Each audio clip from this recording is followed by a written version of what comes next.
제가 사진을 하나 보여드리고 말씀을 시작하려고 합니다.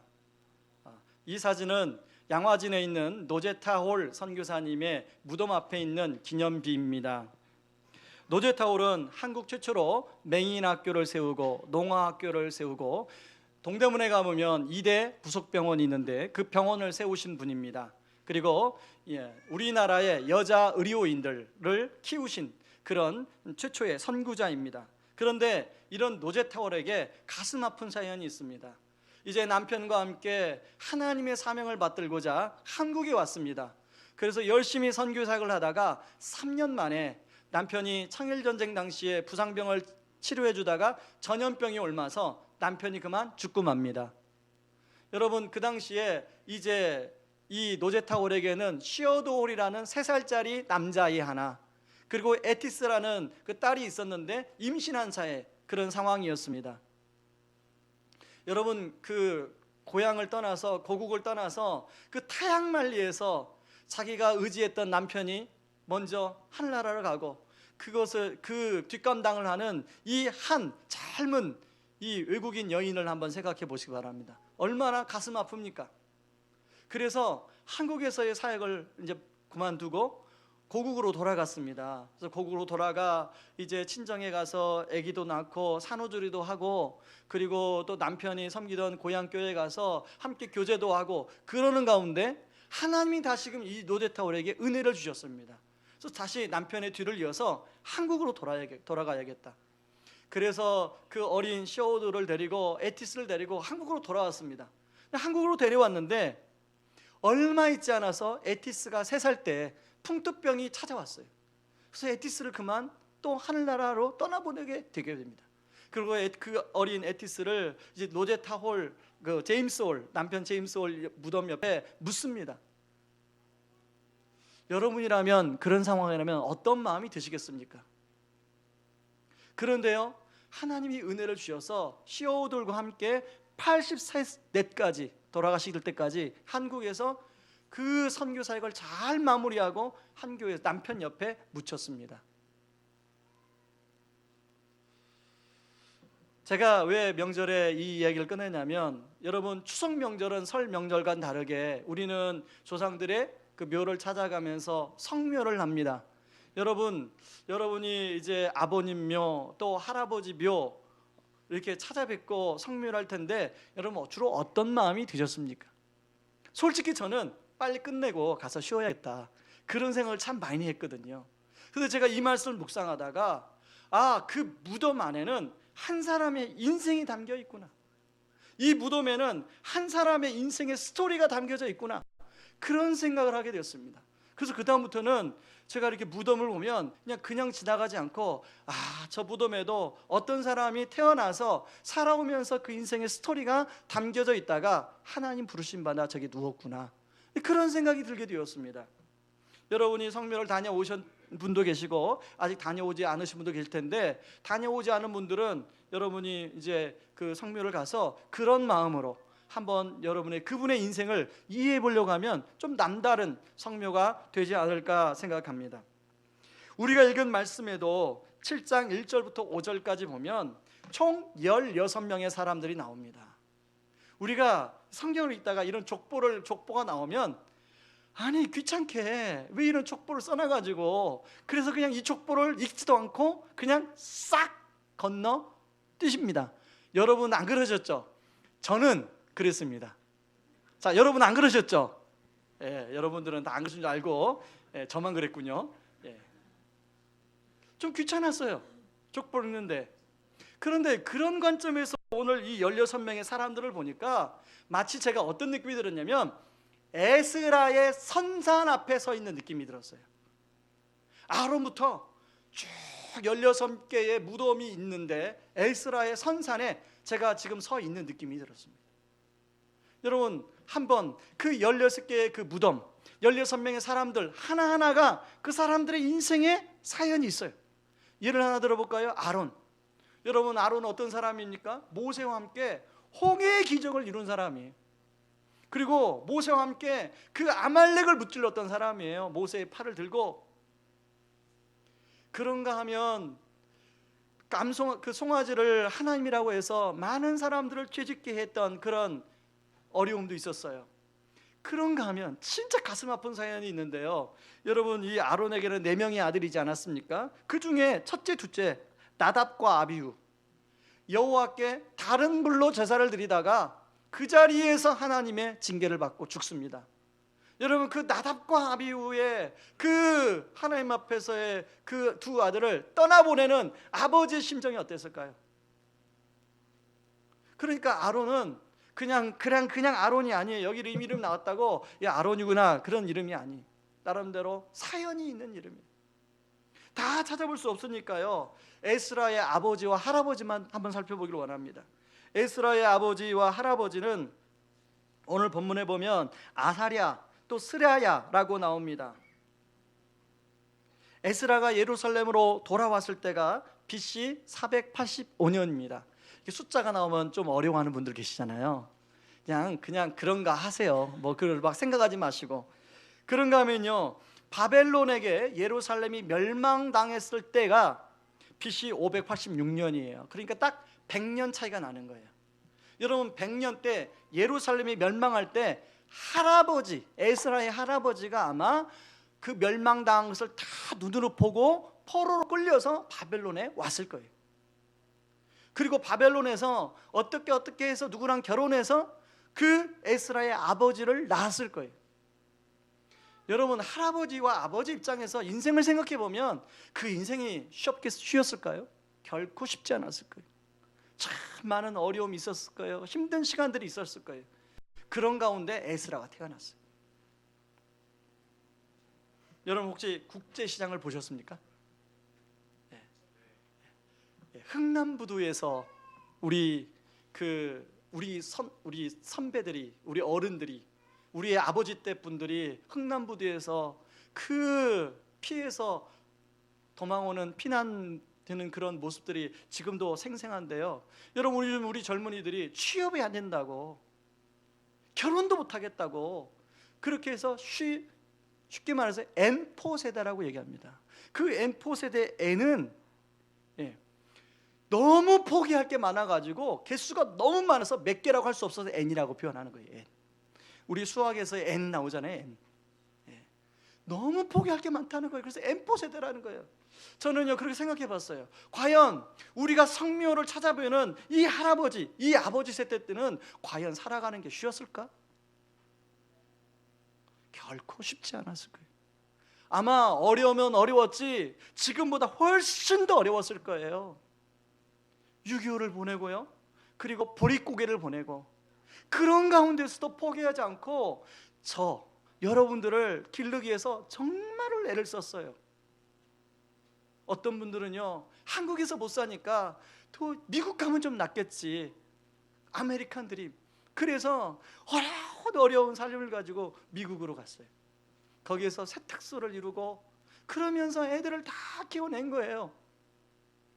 여러분, 우리가 그 어르신들의 무덤 앞에 가서 덤덤하지만 알고 보면요 덤덤할 수가 없어요. 그런 인생의 사연 속에서 여러분, 저의 아버지가 있고 저의 할아버지가 있는 거예요.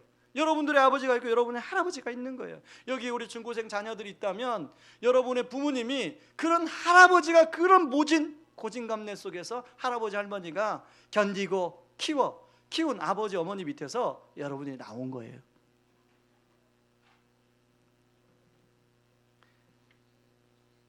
여러분, 그렇기 때문에 우리가 그냥 그렇게 인생을 쉽게 생각하면 안 됩니다. 오늘 보세요. 1절에 보시면요, 1절에 뭐라고 나오냐면 이 일 후에 이렇게 시작합니다. 이 일은 성전 건축을 말해요. 에스라에서의 배경을 제가 간단하게 여러분께 말씀을 드리면, 자, 예루살렘이 멸망할 당시에 바벨론의 1차, 2차, 3차 공격에 의해서 멸망당합니다. 예루살렘 성전도 다 불타고 예루살렘 도시가 다 불타요. 그래서 바벨론의 포로로 다 끌려가요. 좀 산다 싶은 사람은 다 끌려갔어요. 그런가 하면 하나님이 끌려가면서 예레미야를 통해서 무슨 약속을 주냐면 70년 후에 다시 돌이킬 것이다. 그래서 하나님이 1차 스룹바벨을 중심으로 사람들을 함께 예루살렘으로 돌이킵니다.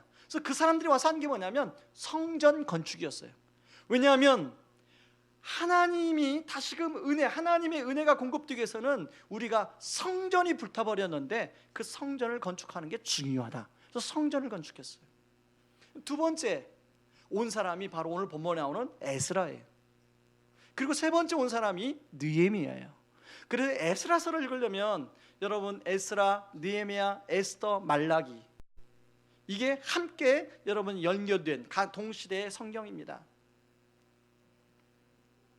자, 성전이 몇 년도에 건축이 되냐면 주전 515년에 건축이 돼요. 그리고 에스라가 돌아온 때가 주전 458년이 약 57년의 차이가 있어요. 사람들은 그 당시에 성전만 건축되면 이제 모든 하나님이 우리를 축복해 주실 것이다라고 믿었어요.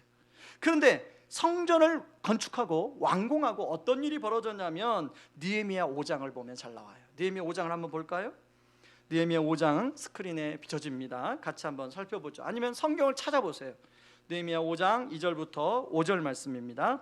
어떤 사람은 말하기를 우리와 우리 자녀가 많으니 양식을 얻어먹고 살아야 하겠다 하고, 어떤 사람은 말하기를 우리가 밭과 포도원과 집이라도 저당 잡히고 이 6년의 곡식을 얻자 하고, 어떤 사람은 말하기를 우리는 밭과 포도원으로 돈을 빚내서 왕에게 세금을 바쳤도다. 우리 육체도 우리 형제 육체와 같고 우리 자녀도 그들의 자녀와 같거늘 이제 우리 자녀를 종으로 파는도다. 우리 딸 중에 벌써 종된 자가 있고 우리 밭과 포도원이 이미 남의 것이 되었으나 우리에게는 아무런 힘이 없도다 하더라. 계속되는 6년 속에서 양식이 없어서 자식을 종으로 팔 수밖에 없는 일이 벌어졌어요. 그 당시에 페르시아의 속국이니까 세금을 내야 되는데 세금 낼 게 없어서 딸 자식을 종으로 파는 일이, 그런 일이 벌어졌어요. 정말 가슴 아픈 일 아닙니까? 그런 이야기가 에스라의 귀에 들려온 거예요. 말라기에는요 그런 상황 속에서 사람들이 하나님을 향해 뭐라고 했는지 잘 나와요. 말라기 3장 14절 15절에 보면 이는 너희가 말하기를 하나님을 섬기는 것이 헛되니 만군의 여호와 앞에서 그 명령을 지키며 슬프게 행하는 것이 무엇이 유익하리요? 지금 우리는 교만한 자가 복되다 하며 악을 행하는 자가 번성하며 하나님을 시험하는 자가 화를 면한다 하노라 함이라. 그럼 말라기를 읽어보면요 우리 시대하고 너무 똑같아요. 여러분 우리가 그러잖아요. 교만한 자가 복되고 악을 행한 자가 번성하다고 우리가 얘기하고 있지 않습니까? 하나님 믿는 게 뭐가? 하나님을 잘 믿었어요. 모태신앙인데 우리 집이 하나도 하나님 축복을 못 받는 것 같아요. 이러한 소식이 사람들 안에 이렇게 하나님을 원망한다는 이야기가 에스라의 귀에 들려왔어요. 에스라는 이런 귀에 들려오진 이야기를 하나님의 영적인 부담, 하나님의 콜링으로 듣습니다. 그래서 2차로 사람들을 끌고 예루살렘으로 가요. 그리고 영적으로 침체된 예루살렘 공동체에 새로운 활기를 불어넣습니다. 성경에 나오지 않지만요 자료에 의하면 유대인들이 가는 곳마다 유대인 남자 10명만 모이면 회당을 만들었는데 이 회당을 만드는 시작이 에스라 때문이 그렇다고 그래요. 그리고 오늘 보는 것처럼 에스라는 대를 이어 하나님께 영광 돌리는 귀한 일을 감당하고 있습니다. 오늘 설교 제목이 가문의 영광이에요. 여러분 한번 이렇게 인사해 볼까요? 옆에 있는 분에게 가문의 영광이 되시기 바랍니다. 1부 때 이렇게 인사했더니 목사님 이거 영화 제목인데요 약간 비웃더라고요. 여러분 자 가문의 영광 하면 우리가 보통 어떤 좋은 학교에 들어갔을 때 이렇게 명절에 가족들 모이면 야 너는 가문의 영광이다, 아니면 어떤 어려운 시험을 패스해가지고 그 합격을 하면 너는 우리 집안의 영광이다, 이런 말 하지 않습니까? 그런데요 진짜 가문의 영광은 온전히 하나님께 영광 돌릴 때 가문의 영광이 되는 줄 믿습니다. 그런 측면에서 여러분들이 가문의 영광 되시길 바랍니다. 그렇다면 우리가 가문의 영광이 되기 위해서 어떻게 할 것인가? 첫 번째는 스토리를 만들어가는 인생을 살아야 돼요. 오래전에 읽은 책 중에요 스토리가 스펙을 이긴다라는 책이 있습니다. 이 책의 내용을 아마 여러분들 읽어보신 분들 계실 텐데 이 책에 보면 요즘 사람들이 취업을 하기 위해서 화려한 스펙을 쌓는 일에 시간을 많이 보내는데, 그렇게 화려한 스펙을 쌓는 것보다도 그 일을 하기 위해서 스토리를 만들어 가야 된다는 거예요. 그래야 그 일을 하고 거기서 이제 취업이 될 수 있다는 것입니다. 저는요, 이 책을 읽으면서 신앙적으로 접목해 봤어요. 교회 안에 어떤 사람들은 이제 내가 신앙생활 30년, 나는 모태신앙, 그리고 나는 무슨 직분, 나는 어디에서 이런 훈련을 받았고 어디에서 이런 훈련을 받았고 스펙이 있어요. 그런데 스펙도 중요하지만 스토리가 중요하다는 거예요. 그동안에 살아오면서 하나님과 어떤 동행한 스토리, 하나님이 나에게 이렇게 힘들고 어려울 때 하나님이 나에게 기도에 응답해 주신 스토리, 내가 정말로 절망 가운데 있을 때 내가 주님을 인격적으로 만난 스토리, 그리고 나 같은 사람을 통하여 새로운 사람들이 구원받고 복음을 통하여 주께로 돌아오고 그 사람들이 변화된 스토리, 그 스토리가 중요하지 않습니까? 여러분이 그런 스토리, 신앙의 스토리를 만들어가는 성도님들 되기를 주님의 이름으로 축원합니다. 이런 측면에서 에스라는 하나님과 스토리가 풍성한 사람이었어요. 6절을 보세요. 이 에스라가 바벨론에서 올라왔으니 그는 이스라엘 하나님 여호와께서 주신 모세 율법에 익숙한 학자로서 그의 하나님 여호와의 도우심을 입음으로 왕에게 구하는 것은 다 받는 자이더니, 여기 학사라는 말이, 학자란 말이 있는데 이 말은 원래 율법의 서기관도 뜻하지만 페르시아의 고위 관리를 또 뜻하기도 합니다. 에스라는 이스라엘의 변방, 페르시아의 변방 이스라엘 민족 출신이었어요. 그런 사람이 페르시아의 고위 관료를 오르기까지 에스라는 어떻게 가능했다고요? 하나님의 선한 도우심의 손길을 입어서 가능했다고 지금 고백하고 있는 거예요. 이런 하나님의 도우심을 많이 경험했던 에스라가 9절에서도 바벨론에서 길을 떠나 이제 4개월 만에 예루살렘으로 무사히 도착했다고 고백하는데 9절을 보세요. 뭐라고 고백합니까? 첫째 달 초하루에, 같이 읽습니다. 바벨론에서 길을 떠났고 하나님의 선한 손에 도우심을 입어 다섯째 달 초하루에 예루살렘에 이르니라. 자, 9절은 너무 짧게 설명되어 있어요. 이걸 좀 더 자세히 하려면 8장을 보시면 알 수 있어요. 8장 22절에 보시면요, 에스라가 왕 앞에 구하는 것은 다 받는 사람이었잖아요. 이제 에스라가 갈등을 했어요. 왕에게 4개월 동안에 예루살렘으로 1200km를 걸어가야 되는데 우리를 보호해줄 마병과 보병을 구할까 말까, 도와달라고 할까 말까. 에스라가 망설였어요. 당연히 보병과 마병이 필요해요. 왜냐하면 그 1200km 가는 도중에 도적대와 산적대들이 많았어요. 그리고 지금 에스라만 그런 게 아니라 수많은 사람들과 함께 금은보화, 왕이 직접 예루살렘 성전에 헌납한 금은보화를 가지고 가는 거예요. 그러니까 이건 도적대와 산적대 완전히 타깃이 되는 거죠. 에스라가 속으로 좀 걱정이 됐어요.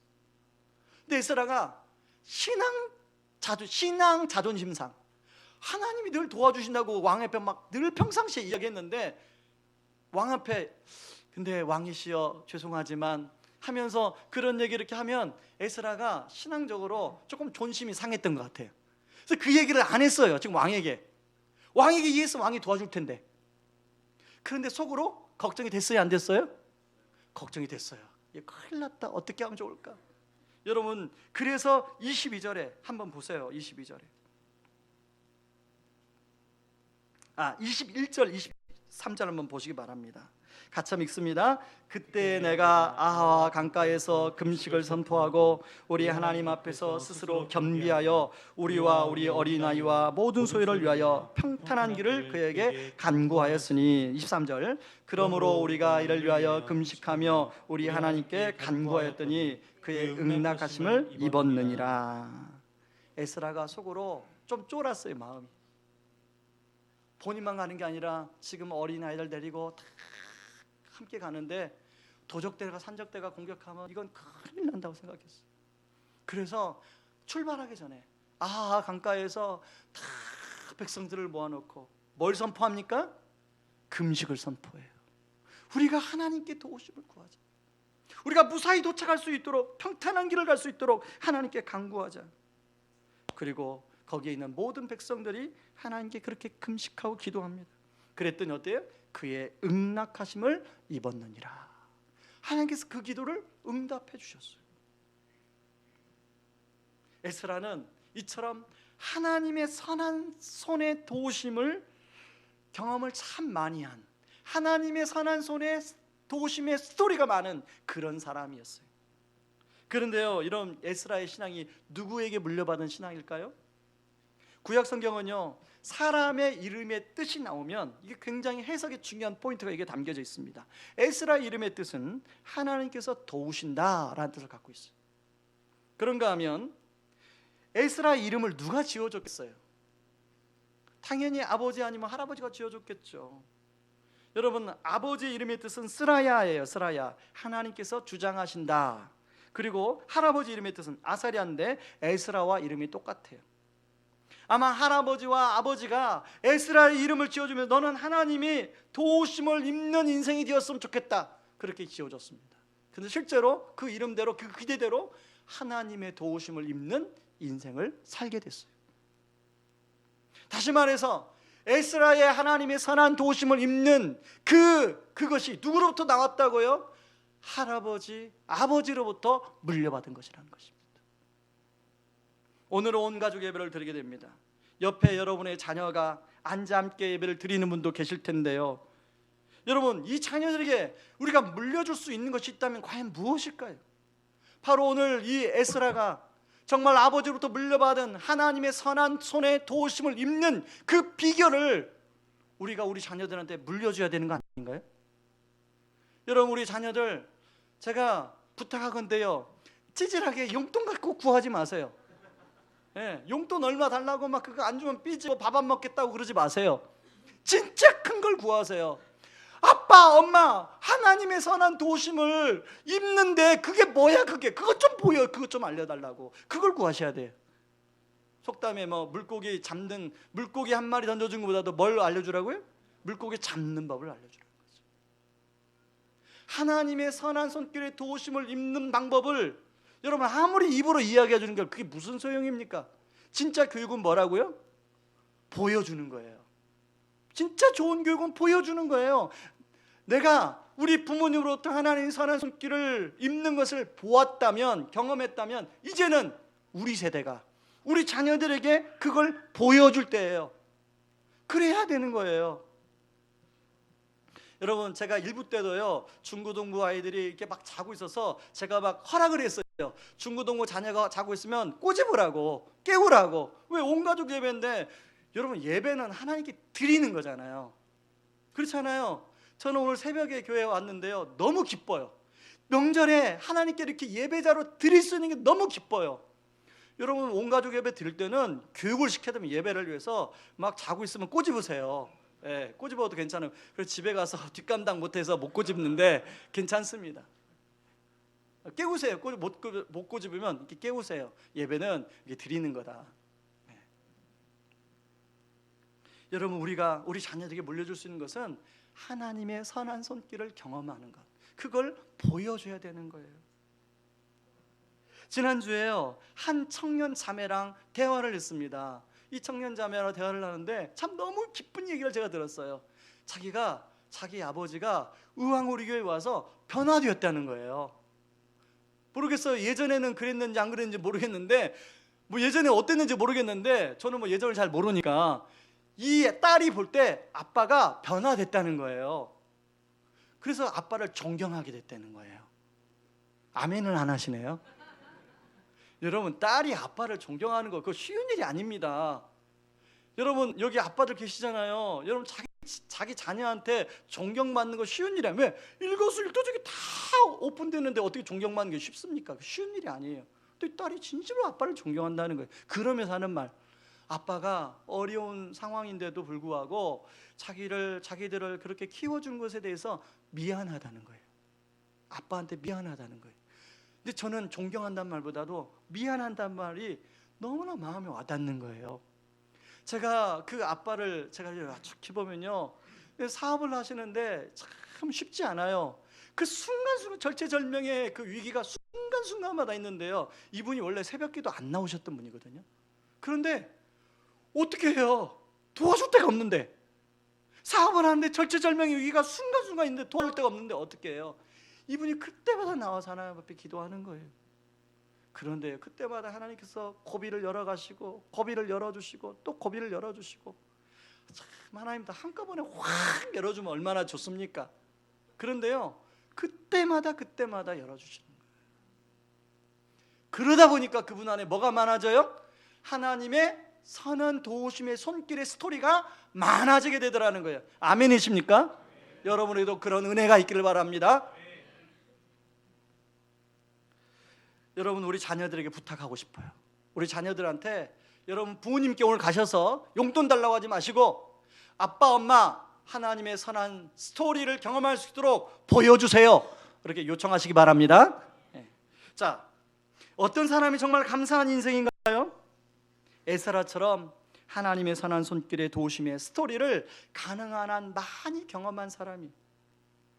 여러분, 우리 부모님들은 겨울에도 차디찬 교회 마룻바닥에서 이불 뒤집어 쓰고 눈물로 그렇게 하나님께 기도했어요. 그리고 그렇게 기도하면서 우리를 키워내셨어요. 그걸 아셔야 돼요. 그분들의 얘기를 들어보면 지금보다 훨씬 더 어려웠어요, 살기가. 그러나 그때마다 우리를 도우셔서, 하나님이 도우셔서 우리를 키우셨다고 그래요. 이제는 이런 스토리의 고백을 우리가 우리 자녀들에게 들려줘야 할 줄 믿습니다. 두 번째는요, 어떻게 하면 우리가 가문의 영광의 삶을 살 수 있을까요? 미션으로 나아가는 인생을 살 때 가능한 줄 믿습니다. 세상에 가장 바보스러운 사람이 하나님의 축복을 자기만 누리는 사람이에요. 여러분, 특히 모태신앙을 보면요, 제가 이제까지 그 모태신앙 주변에 보면은 그 믿음의 선배 때의 신앙 때문에 하나님이 자녀들을 축복해 주세요. 이 자녀는 별로 한 게 없는데 하나님이 정말 축복해 주는 그 증거들이 뭐라고 제가 막 말하고 하면 할 수가 없지만 분명히 제가 느껴요, 그게 있다는 걸. 그런데요, 어떤 사람은 그것을 자기만 누려요, 자기만.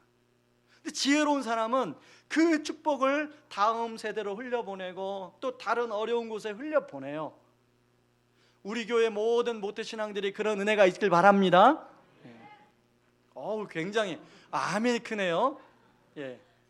자, 이따 송편 먹을 때 하나 더 드세요. 여러분, 하나님이 우리에게 분명히 은혜를 주세요, 축복을 주세요. 그런데요, 그것은 우리만 받아 누리기를 주신 게 아니에요. 하나님이 흘려보내도록 위해서 주신 거예요. 여러분, 이런 관점에서 보면요, 에스라는 바벨론에 남아서 페르시아의 고위 관리로 생을 마쳐도 하나 부끄러움이 없는 삶이에요. 그냥 거기서 이렇게 하나님을 섬겨도 하나 부족함이 없는 삶이었을 거예요. 그런데 에스라가 그 예루살렘의 이야기를 듣고 그 고위관리직을 내려놓고 아닥사스다 왕에게 가서 예루살렘의 이야기를 해요. 그리고 자기들이 원하는 것을 요청을 해요. 그리고 사람들과 함께 예루살렘으로 돌아옵니다. 잘 예루살렘으로 돌아오는 길이 쉬운 길이 아니었잖아요. 여러 가지 어려움이 많았어요. 무려 4개월 동안에 그 1200km를 걸어서 돌아와요. 그리고 하나님이 주시는 마음을 가지고 자신의 미션을 수행하고 있습니다. 그 미션이 7장 10절이에요. 같이 한번 읽어볼까요? 시작. 에스라가 여호와의 율법을 연구하여 준행하며 율례와 규례를 이스라엘에게 가르치기로 결심하였더라. 에스라는 예루살렘 사람들의 와서 그 필요한 육적인 필요를 채우려고 했지만 가장 급한 게, 이들이 이렇게 된 것은 성전은 있는데 그 안에 말씀이 없어서 그렇다는 것을 에스라는 영적인 그런 대안을 가지고 이들을 섬기고 있어요. 그래서 자신의 달란트를 가지고 그들에게 말씀을 가르치고 있더라는 것입니다. 성전은 완공되었지만 성전 안에, 예배당 안에 정말로 필요한 말씀이 없는 거예요. 여러분, 모태신앙이지만 모태신앙 안에 진짜 말씀이 없으면 그건 모태신앙, 못된 신앙인 줄 믿습니다. 모태신앙이요, 모델 신앙으로 가려면 말씀이 살아있어야 돼요. 다 모델 신앙 되길 바랍니다. 자, 에스라는 하나님의 선한 손길을 도우심을 경험했는데 거기서 머무르지 아니하고 이제 미션의 현장으로 나가는데요. 여러분, 우리가 은혜를 받았다면 우리도 그 은혜가 미션으로 흘러가야 됩니다. 저는 의왕 우리 교회가 이런 교회가 되었으면 좋겠습니다. 저는 지난 추석 명절을 이제 앞두고요, 제 마음에 두 가지 마음이 있었습니다. 하나는 감사하는 마음, 하나는 슬픈 마음이 있었어요. 어떤 분이 이걸 여러분들이 듣기에는 이 목사님의 좀 마음의 상태 정서가 좀 이상한가 보다 그렇게 생각할 수 있는데요. 왜 감사했냐면, 여러분 추석 명절은 그동안에 제가 도움을 입었던 분들에게 명절 통해서 감사의 표현을 하는 그런 게 아닙니까? 그래서 제가 지난번에 김병년 목사님 말씀을 듣고 제가 하나 찔렸어요. 어떻게 찔렸냐면, 제가 지금 세를 살고 있는데 저희 집 주인이 그동안에 전세금을 한 번도 안 올렸어요. 뭔지 아시겠습니까? 그래서 시세보다 훨씬 저렴하게 제가 살아요. 한 번도, 하나님께는 감사했는데요, 제가 그 주인께 고맙다는 얘기는 한 번도 안 했더라고요. 그래서 그것에 회개하고 조그만 선물을 가지고 그 고마움을 표현을 했어요. 기쁘더라고요, 제가. 그런가 하면 지난번에 그 설교 시간에 제가 예를 들었던 제 대학교 1학년 때 만났던 선배님, 그 선배님을 찾아가서 제가 식사도 사드리고 또 맛있는 선물도 전해드리고 기쁘더라고요. 감사하더라고요. 뭐 여러분한테 밝힐 수 없지만 저곳에 그런 감사의 표현을 했어요. 제 마음이 풍성해지더라고요. 그런데요, 그렇게 이제 표현을 하는데 한편으로 마음이 왜 슬프냐면, 우리 교회 성도님들의 얼굴이 떠오르는 거예요. 추석 명절은 다가오는데 이런저런 형편 때문에 명절이 마음의 부담으로 느끼실 성도님들이 계속 떠오르면서 제 마음이 눌려요. 그래서 교회에 이제 원래 예산이 있어서 그분들에게 마음을 이제 표현하려고 교역자들하고 함께 상의하고 있는데, 그때 마침 어떤 성도님이 문자가 왔어요. 목사님, 제가 기도하다가 이런 마음이 들어서 교회에 헌금을 했습니다. 이번 헌금은 추석 명절에 하나님의 사랑을 느끼기를 원하는 성도님이 계시면 목사님이 대신 좀 전달해 주십시오. 그래서 또 우리 교역자들 불러 모았어요. 그래서 교역자들하고 상의해서 교역자들이 열심히 심부름꾼이 되어서 그 사랑을 전달했어요. 한참 그러고 있는데 또 어떤 성도님이 연락을 왔어요. 목사님, 제가 이번 또 기도하다가 교회에 이미 헌금을 했습니다. 명절에 그런 하나님의 사랑이 필요한 분들에게 꼭 전달해 주십시오. 우리 교역자들하고 그걸 다 전달하고 나누면 같이 피드백을 나누면서, 제가 이제 직접 전달한 게 아니라 교역자들이 전달을 했으니까요, 교역자들이 복을 내주는 거, 어떤 분들은 눈물로 그걸 받더라. 그런데 저는 그 얘기를 들으면서 뭐가 기뻤냐면, 그렇게 헌금해 주시는 분도 감사하고 그것을 기쁨으로 받아주시는 분들도 너무 감사한 거예요. 저는 의왕 우리 교회가 그런 사랑의 공동체로 더 나아가는 그런 교회가 되기를 바랍니다. 그러면서도요, 우리 교역자들하고 혹시나 우리가 생각 못한 그런 분이 계실까? 또 생각해보자. 우리가 혹시나 그런 분들 놓쳤다면 또 생각해보자. 그런 분 있으면 언제라도 나한테 카톡으로 문자로 연락해다오. 또 생각해보자. 여러분 다락방에도 마찬가지입니다. 여러분 명절을 보내는데요, 여러분 명절을 해서 여러분끼리 이제 가족들끼리 이렇게 맛있는 전도 만들고 부침개도 만들고 맛있는 음식을 만들잖아요. 그런데요, 여러분이 그 음식을 여러분 가족만 먹지 마시고 혹시 명절에 혼자 지내시는 분들, 그리고 우리 다락방에 또 이런 음식이 좀 필요하겠다 싶은 분들하고는 그분들하고 나눌 수 있는 은혜가 있길 바랍니다. 그래서 우리 명절이 그런 분들까지도 이 기쁨이, 감사가 전달되어지는 그런 명절이 될 수 있기를 바랍니다. 그리고 이제 어제 설교를 잘 마치고요, 제가 이제 설교 마무리를 하는데 페이스북에 한 글이 올라왔어요. 한 젊은 그 커플인데요, 이제 결혼을 앞두고 있는 11월 달에 아마 결혼한다고 이제 페이스북에다 자기들 광고를 하는 그런 글을 올렸는데요, 겉으로만 보면 아주 평범한 젊은 커플이에요.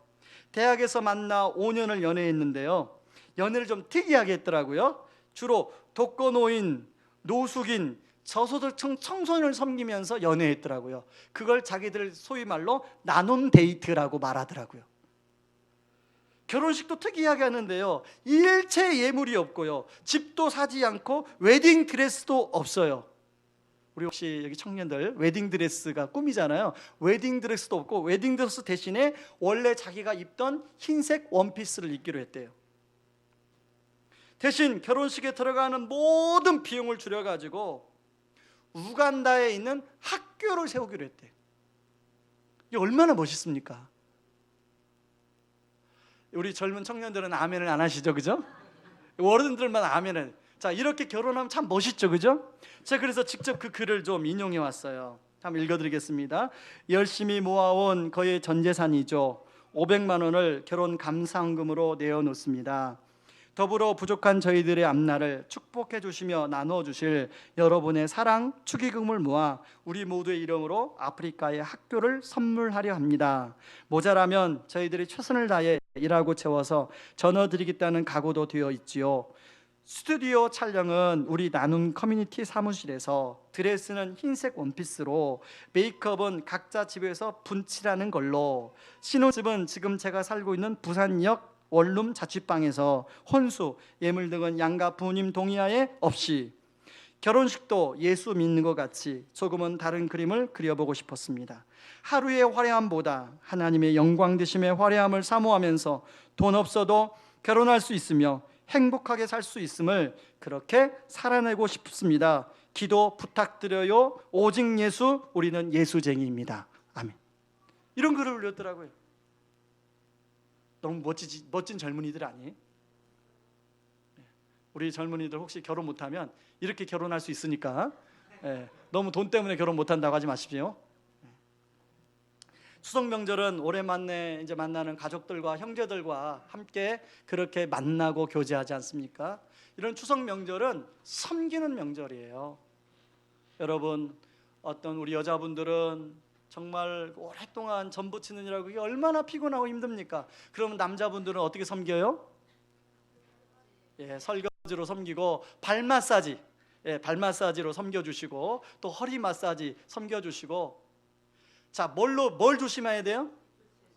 입 조심 대신에 입으로 정말로 따뜻한 말을 해줘야 돼요. 따뜻한 말, 따뜻한 말로, 친절한 말로 격려해 주시고. 그래서 이번 추석 명절 기간 연휴가 풍성한 은혜가 있기를 주님의 이름으로 축원합니다. 자, 예배를 이렇게 말씀을 끝내면 얼마나 좋겠습니까? 이제 중요한 사진을 마무리하면서 사진을 좀 보여드리려고 합니다. 자, 오른쪽 가장 상단에 있는 사진이 윌리엄 제임스 홀과 그 아내 로제타 홀의 사진이에요. 그리고 왼쪽은 이제 남편이 죽고 로제타 홀과 그 에티스와 시어드 홀의 사진이에요. 그리고 밑에 사진은 그 시어드 홀과 시어드 홀 아내의 사진이에요. 지금 양화전에 가면 저분들의 무덤이 다 있습니다. 여러분, 우리도 언젠가는 흙으로 돌아갑니다. 지금은 우리가 건강하고 이렇게 힘이 있지만 우리도 언젠가는 흙으로 돌아가. 아무도 예의 없어요. 다 흙으로 돌아가요. 여러분, 어떤 삶이 정말 의미 있는 삶이겠습니까? 여러분, 어떤 삶이 정말로 가문의 영광이 되는 삶이겠습니까? 이것을 위해서 하나님과 스토리를 만들어가는 저와 여러분들 되길 바랍니다. 그리고 미션으로 우리 인생이 흘러갈 수 있기를 주님의 이름으로 축원합니다. 제가 말씀을 준비하고 이제 말씀을 마치고 이제 교회로 오늘 아침에 나오는데요, 제 인생을 돌아봤어요. 제 인생을 돌아보니까 하나님의 선한 손길이 너무 많은 거예요. 셀 수 없을 정도로 많은 거예요. 제가 일일이 기도하면서 하나하나 꼽아보니까요, 셀 수가 없다가 포기했어요. 그러다가 떠오른 찬양이 있어요. 바로 이 찬양을 여러분과 함께 하고 싶습니다. 하나님의 은혜. 여러분도 마찬가지 아닙니까? 이제까지 살아오면서 우리의 인생을 하나님이 얼마나 많은 풍성한 손길로 우리를 인도해 주셨습니까? 여러분, 이 찬양 같이 찬양하면서 그 하나님의 은혜를 우리가 떠올리고, 그 하나님의 은혜가 하나님 우리에게 영적 부담을 주시는 그곳에 흘러가는 기쁨이 있기를 주의 이름으로 축원합니다. 같이 찬양하겠습니다. 나를 지으신 이가 하나님, 나를 지으신 이가 하나님, 나를 부르신 이가 하나님, 나를 보내신 이도 하나님, 나의 나된 것은 나의 하나님의 나된 것은 은혜라. 하나님 은혜라. 다시 한번 나를 지으신 이가 하나님, 지으시니가 하나님, 나를 부르신 이가 나를 하나님, 부르시니가 하나님, 나를 보내신 나를 이도 보내신 이도 하나님, 나의 나 된 것은 다 하나님 은혜라.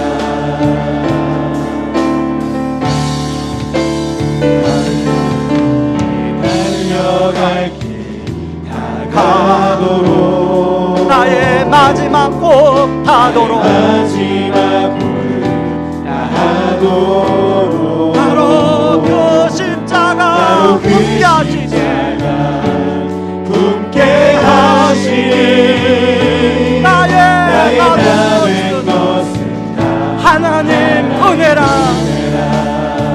한량없는 은혜, 한량없는 은혜, 갚을 길 없는 은혜, 내 삶을 애워싸는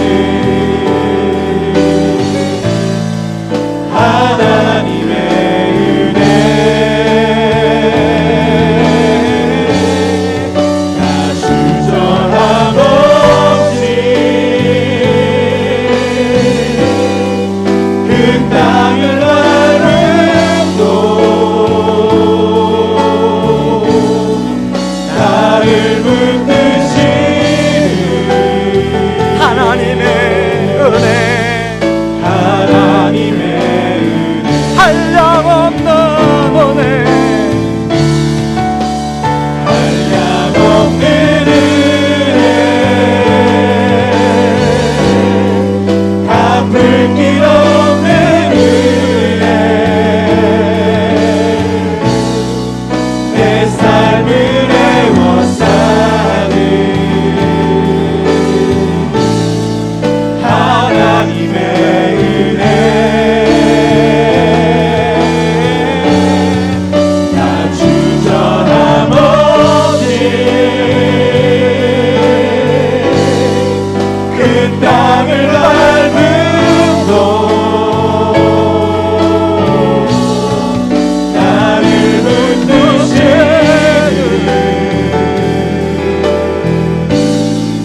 하나님의 은혜. 여러분, 지금까지 살아온 것이 하나님의 은혜 아닙니까?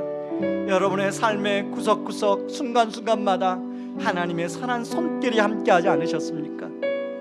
그런데 그 하나님의 선한 손길을 우리가 은혜로만 받아 누리라고 주신 거 아닙니다. 누군가에게 흘려보내도록 하나님이 주신 줄 믿습니다. 이 시간에 그런 마음으로 오늘 말씀 붙들고 기도할 때, 하나님, 앞으로도 제가 하나님과 스토리를 만들어가는, 하나님과 하나님의 선한 스토리를 만들어가는 그런 인생 되게 하여 주시옵소서. 그런 선한 스토리를 우리 자녀들에게 보여주는 부모가 되게 하여 주시옵소서. 우리 자녀들은 부모님으로부터 그걸 물려받는 우리 삶을 되게 하여 달라고 기도해 주시고요, 그걸 미션으로 흘려보내는 우리 인생 되게 해달라고 같이 기도하며 나가겠습니다. 같이 기도하겠습니다. 고마우신 하나님 아버지 감사합니다.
아버지, 그렇습니다.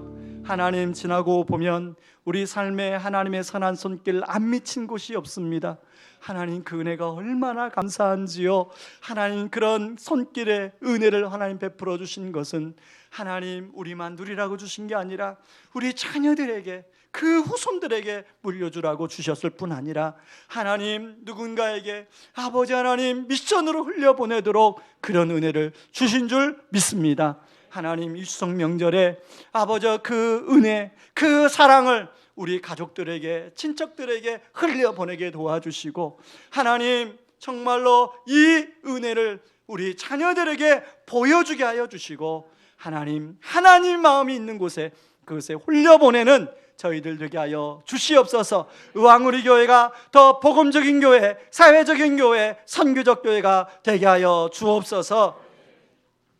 지금은 우리를 죄에서 구원하시기 위해 자신을 진히 십자가에 내어주신 그 크신 우리 주 그리스도의 은혜와 아들을 내어주면서까지 우리를 사랑하신 하나님의 다함없는 사랑하심과 지금도 우리를 위하여 진히 기도해 주시고 동행하여 주시는 성령님의 은혜가 에스라처럼 힘겹고 절박한 상황 속에서 하나님의 선한 손길의 도우심을 경험함으로 주님과의 스토리를 만들어가며 주님께 받은 은혜를 미션으로 흘려보내기를 사모하는 모든 성도님들의 삶 위에 이제로부터 영원까지 항상 함께하기를 주의 이름으로 축원하옵나이다. 아멘.